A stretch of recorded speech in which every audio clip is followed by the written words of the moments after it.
Quand la plupart des gens pensent aux mariages médiévaux, ils sont soit pratiques, froids et sans amour, soit l'amour courtois idéalisé des chevaliers chevaleresques et des demoiselles en détresse.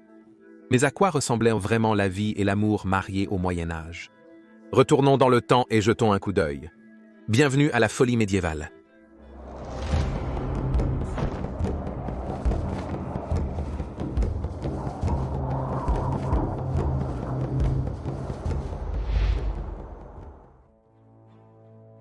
Pour honorer et obéir.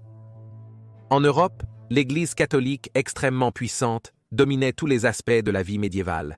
Il n'est donc pas surprenant qu'elle se soit immiscée dans le sujet du mariage. Il est devenu l'un des 7 sacrements de l'Église catholique en 1184 lors du Concile de Vérone. Cela signifiait désormais que le mariage était un droit par lequel Dieu pouvait transmettre sa grâce à une personne. Beaucoup de ce que les médiévaux percevaient comme un mariage chrétien venait des doctrines de saint Paul.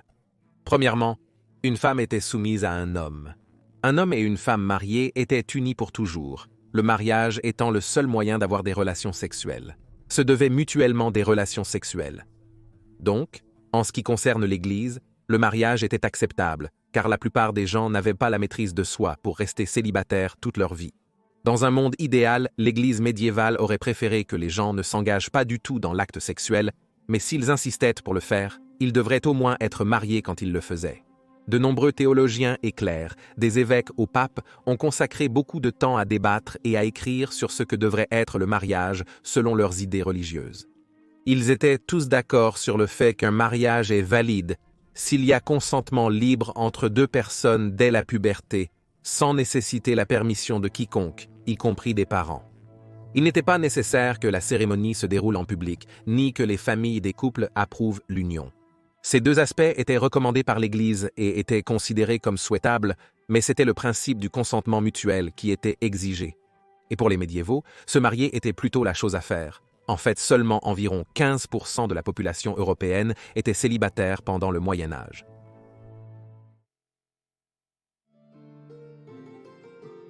Promesse brisée. Les lois sur la consanguinité interdisaient le mariage entre personnes apparentées. Mais pour les riches des classes supérieures de la société, des dispenses étaient souvent demandées à la papauté pour que des parents puissent se marier. Les négociations avec le pape n'étaient non pas le seul arrangement qui était débattu. Un règlement financier devait être convenu avant que les fiançailles puissent avoir lieu. On s'attendait à ce que la famille de la mariée fournisse une dot à la fille. Cela consistait généralement en de l'argent, des biens et des terres, probablement transmis par sa mère qui avait apporté ces choses à son mariage. La mariée recevrait des revenus des terres de son futur mari en échange. Une fois l'accord conclu, la cérémonie de fiançailles pouvait se tenir. Certaines des cérémonies avaient lieu alors que l'un ou les 2 participants étaient encore des enfants, et avec une jeune personne n'ayant pas encore atteint l'âge de raison, les fiançailles n'étaient pas vraiment contraignantes. Margaret Beaufort, qui est devenue la mère d'Henry VII d'Angleterre, a été à un moment fiancée à John de la Pole, qui était le fils de son tuteur alors qu'elle était très jeune, à un moment entre l'âge d'1 et 3 ans. Plus tard, l'accord a été annulé pour permettre son mariage avec Edmund Tudor, demi-frère du roi Henri VI, à 9 ans. Isabelle de Hainaut a été fiancée à Henri II de Champagne alors qu'elle n'avait que 1 an, mais elle a ensuite été mariée au roi Philippe de France alors qu'elle avait 10 ans. La plupart de ces mariages d'élite étaient arrangés par des pères, des frères et des rois, et étaient des alliances qui apporteraient une forme de coopération politique, et, comme vous pouvez l'imaginer, n'avaient que très peu à voir avec l'amour.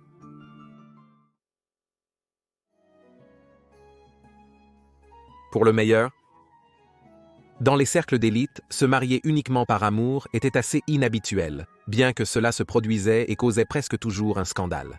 Le roi Édouard IV d'Angleterre a secrètement épousé Elizabeth Woodville en 1464. Elle était une veuve qui avait déjà 2 fils, et bien qu'elle était d'une grande beauté, elle était une noble de rang moyen, sans terre ni beaucoup d'argent. Ce couple controversé a provoqué des problèmes, du ressentiment et une révolte.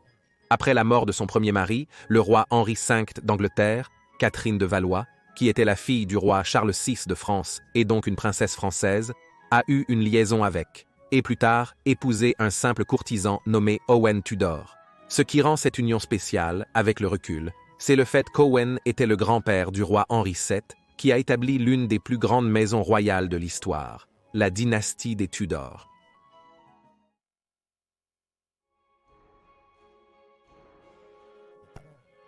Au Moyen Âge, plus de 90% de la population européenne étaient des paysans, et on pourrait penser que venant des couches inférieures de la société, on pourrait se marier par amour et choisir qui bon nous semble, mais ce n'était pas toujours le cas. Être classé comme serf signifiait qu'un seigneur avait le pouvoir de décider avec qui vous pouviez vous marier. Tous les enfants qu'un serf avait étaient, par implication, également non libres, et devaient se conformer aux règles de leur seigneur. Supposons qu'une fille de serf voulait épouser un homme d'un autre manoir. Donc, comme son père, vous devez compenser votre seigneur et maître par une amende. Votre fille quitterait votre terre pour rejoindre son mari chez lui, comme il était habituel pour les femmes de déménager pour aller vivre avec leur nouveau mari. Cela signifiait que votre seigneur perdrait un travailleur pour son manoir, et il insistait pour être dédommagé non seulement pour la perte de la fille, mais aussi pour tous les enfants qu'elle aurait pu avoir à l'avenir. Si un mari décédait, alors sa veuve devait choisir un nouveau mari dans les quelques mois, où il était probable que la terre ne serait pas correctement entretenue. La veuve se voyait accorder 3 semaines par le tribunal pour trouver un époux convenable, ou le bailli en trouverait un pour elle. Si elle refusait le choix du bailli, alors elle serait condamnée à une amende et finalement emprisonnée si elle continuait à dire non.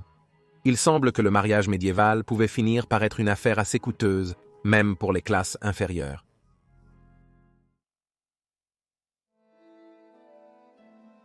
Avec cette bague, une cérémonie de mariage n'avait même pas besoin d'être témoignée par quelqu'un d'autre que le couple concerné, ni un prêtre n'avait besoin d'être présent.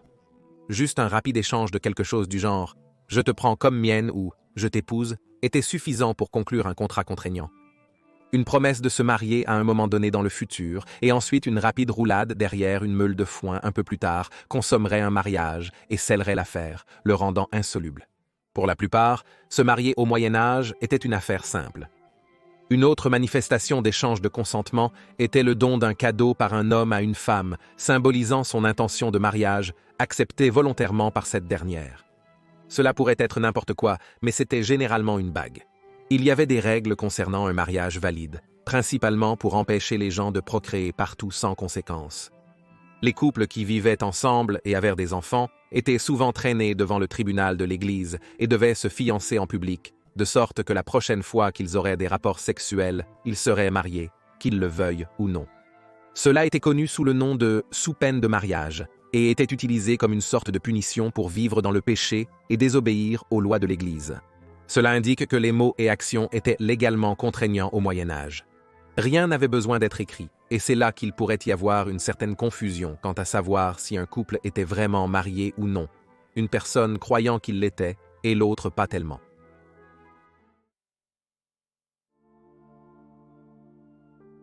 Jusqu'à ce que la mort nous sépare. Cette absence d'enregistrement officiel d'un mariage pouvait, et a causé, beaucoup de confusion tant pour les paysans que pour les nobles. Fin XIIe siècle, un homme nommé William, probablement originaire de Norwich en Angleterre, s'est trouvé dans une situation difficile. Il a demandé à son évêque, John d'Oxford, d'appeler le pape Alexandre III pour lui. William a dit qu'il vivait avec une femme et qu'il avait des enfants avec elle. Il avait promis de la prendre pour épouse devant des témoins, mais ne l'avait pas encore fait. Cependant, William a ensuite passé la nuit chez son voisin et a couché avec la fille du voisin. Surpris en flagrant délit par le père de la fille, ils ont été contraints de se marier immédiatement, par un échange de paroles. Donc, William ignorait à présent à quelle femme il était légalement lié. Selon le pape Alexandre, tout dépend si William avait promis d'épouser la femme avant ou après leur intimité. S'il en est ainsi, il devrait rester avec elle. Toutefois, s'il n'avait pas accepté, il devrait rester avec la deuxième femme seulement s'il avait consenti à l'épouser volontairement, et non par peur du père. En 1340, Jeanne de Kent, petite fille du roi Édouard Ier d'Angleterre et âgée de 13 ans environ, épousa secrètement un chevalier. Il s'appelait Thomas Holland, faisait partie de sa maison et avait 2 fois son âge. Thomas est parti en Flandre pour une campagne militaire, laissant Jeanne en Angleterre. Il est possible que Jeanne ait cru que le mariage était invalide, car sa famille a rapidement organisé son mariage avec le comte de Salisbury de haut rang. Thomas est revenu du continent 8 ans plus tard et a parlé à Édouard III de son mariage secret avec Jeanne et a fait appel à la papauté pour que sa femme lui soit rendue et a pu prouver son cas. Même après avoir été avec Salisbury pendant 8 ans, le nouveau mariage de Jeanne a été annulé par le pape Clément VI et elle a été ordonnée de retourner chez Thomas Holland. Se fier uniquement à la parole d'une personne et ne pas avoir de preuves concrètes pourrait bien sûr fonctionner dans les deux sens, et les gens pourraient mentir et prétendre qu'ils avaient été précontractés à quelqu'un d'autre afin de pouvoir sortir d'un mariage malheureux et retourner chez un ancien prétendant.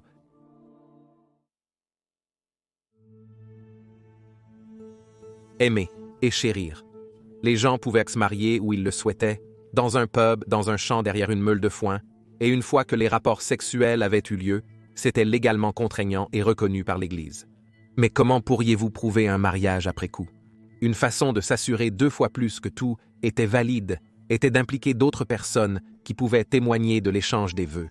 Étant chrétien, se marier dans ou près d'une église pour avoir Dieu comme témoin ultime était l'idéal. Il n'était toujours pas nécessaire qu'un membre du clergé soit présent, et l'échange des vœux pouvait avoir lieu à l'extérieur, sur le porche de l'église. C'est pourquoi des porches plus élaborés ont été construits sur les églises, surtout en Angleterre. Il s'agissait d'un couple qui se mariait près de ce qu'ils croyaient être sacré.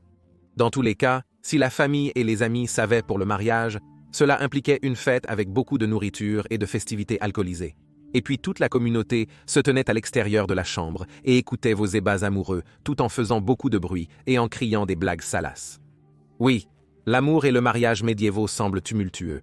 Merci d'avoir regardé cet épisode de Folie médiévale. Abonnez-vous si vous aimez ces vidéos. Rendez-vous la semaine prochaine pour une autre. Passez une excellente semaine, à la vôtre.